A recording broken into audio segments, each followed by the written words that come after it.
For larger and heavier hand and power tools with problematic handle sizes, our loop end attachment utilizes the combined choke-on and tape fastening for tools weighing up to 35 pounds.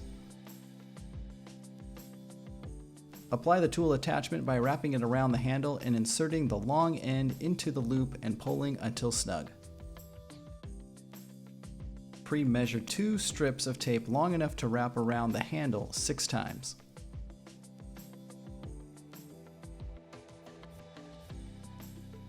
Tape is wrapped around the black tails to prevent the loop attachment from moving and accidentally pressing the trigger. Be sure to stretch the tape while wrapping to activate the self-adhesion.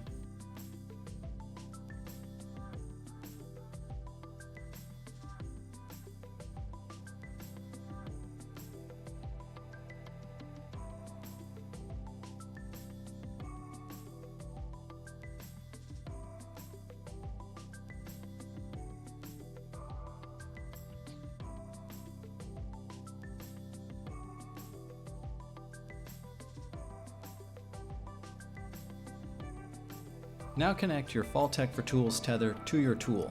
Test to ensure a secure connection, and then connect the other end of the tether to your harness, tool belt, or structure. For more assistance with tool tethers and attachments, check out the rest of our videos and visit falltech.com. Thanks for watching.